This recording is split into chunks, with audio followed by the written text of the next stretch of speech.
Born in San Diego, California on October 24, 1972, Scott Peterson grew up in a privileged environment as the youngest member of a large blended family with 7 children. Due to the significant age difference with his siblings, he was essentially raised as an only child. Hailing from an affluent background, Scott was cherished by his family and known for his strong opinions, which he typically expressed in a respectful manner. Laci Peterson was born Laci Denise Rocha on May 4, 1975, in Modesto, California. She was a vibrant and optimistic young woman known for her infectious energy and love for socializing with family and friends. In 1993, while pursuing her passion for ornamental horticulture at California Polytechnic State University, she crossed paths with Scott, a waiter at a local restaurant. Laci was captivated by him, taking the initiative and giving him her phone number, sparking a connection that would ultimately shape their lives. Scott seamlessly became part of Laci's family, embracing their shared aspirations for wealth, success, and a picture-perfect life. Laci, the more dominant force in the relationship, was adored by a devoted Scott. After 2 years of dating, they tied the knot on August 9, 1997, establishing themselves in Modesto.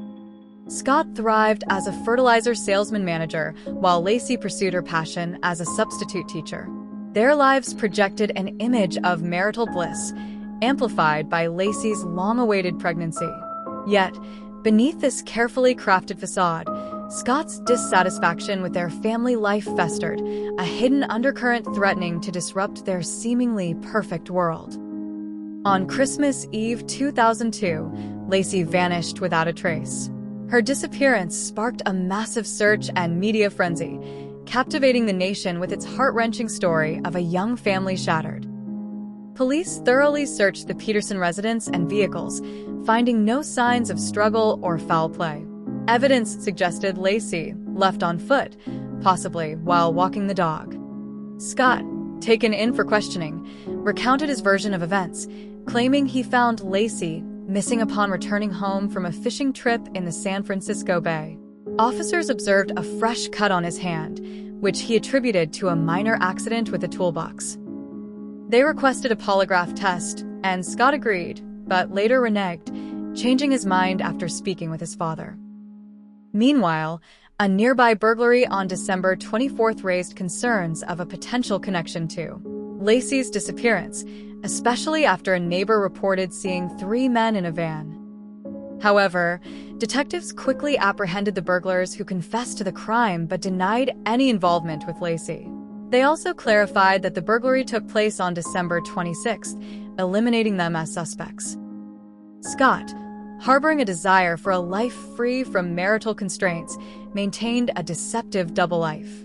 Behind his facade of a devoted husband, he was a serial womanizer, using his job as a fertilizer salesman to pursue other women. In November 2002, he attempted to charm a woman at a Fresno bar, but she rebuffed his advances due to her engagement.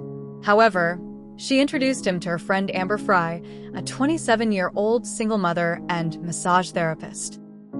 Scott and Amber quickly became entangled in a passionate affair, spending significant time together and even including Amber's daughter in their outings.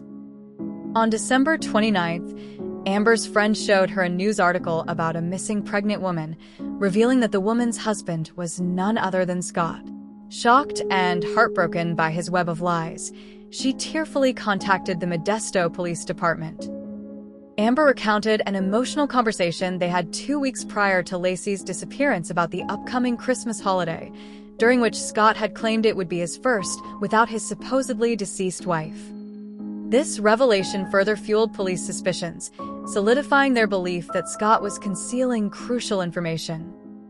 They asked Amber to record her future phone conversations with Scott, a request she tearfully agreed to in hopes of aiding the investigation. In one of the most shocking moments while at a vigil for Laci, listen to where Scott says he is. Amber, hey, Happy New Year's. I'm near the Eiffel Tower. New Year's celebration is unreal. The crowd is huge. The recorded calls with her were so damning it goes into this kind of master manipulation mode that he's in. His wife is missing. His child, who is unborn, is missing, but yet he wants to continue on this charade. It's pretty awesome. Fireworks there for the Eiffel Tower. Well, that's good. I'm glad you guys decided to go out. Scott eventually comes clean to Amber about his missing wife. It's the worst thing. Sorry, Amber. I have not been traveling during the last couple weeks. I've lied to you that I've been traveling. Okay. The girl I'm married to, her name is Laci. Mm-hmm. Not only had Scott lied about his marriage to Laci, he even told Amber he was a widower. You deserve so much better. Yeah, and I deserve to understand an explanation of why you told me you had lost your wife and this was the first holidays you'd spend without her. That was December 9th. You told me this, and now all of a sudden your wife's missing? Are you kidding me? Gotta come out of space. Scott quickly became the prime suspect in the investigation. His seemingly detached demeanor and suspicious behavior raised eyebrows among investigators and the public alike. Just tell me about the morning. I got up at, 8 o'clock probably or so. Showered. We were watching her favorite show, Martha Stewart. Watched a little bit of that. The absence on his part, that kind of cool, cold, dismissive demeanor that he presented with. You've been married 4 years. Yeah. 4 or 5. I guess it's 5. I think they were married in 97. So you were married in 97? I believe so. When did you realize you were going to go fishing? Oh, that was a morning decision. Seemed too cold to go play golf at the club, so. You're telling me that it was too cold to golf, but yet you decided to go fishing in an open boat, in open water, out there in that bay where arguably is one of the coldest places and uncomfortable places that you could possibly be, in hopes that you're actually going to catch something. How long do you think you stayed in the water? Felt like an hour and a half or so. It seemed that Laci didn't know he was going boating, so he would have been arguably unreachable to his 8.5-month pregnant wife, which seems a bit odd. 2, he didn't normally go boating. Okay, so then what? You drive home. See your dog out there? Yeah. And he still have his leash on? Mm-hmm. Were you calling for Laci or? Oh yeah, of course.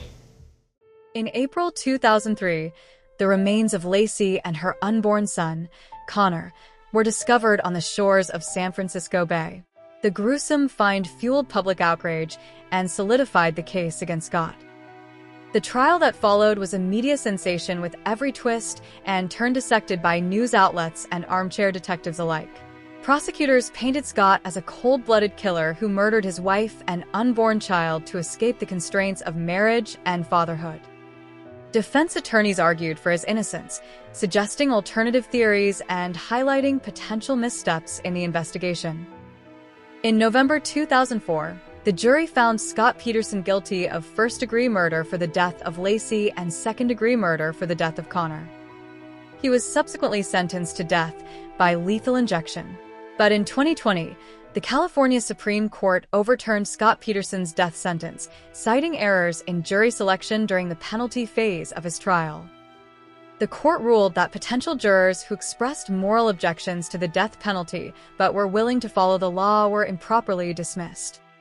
While this decision did not overturn Peterson's conviction for the murders of Laci and Connor, it meant that he would no longer face execution. He was subsequently resentenced to life in prison without the possibility of parole. The Scott Peterson case serves as a stark reminder that deception and betrayal can lurk even in seemingly idyllic relationships. It underscores the critical importance of thorough investigations and the pursuit of justice, even when faced with misleading appearances and carefully constructed facades. If you enjoyed this video, don't forget to show your support by hitting that like button and subscribing to the channel. And make sure you click the notification bell so you'll be the first to know when we release new content.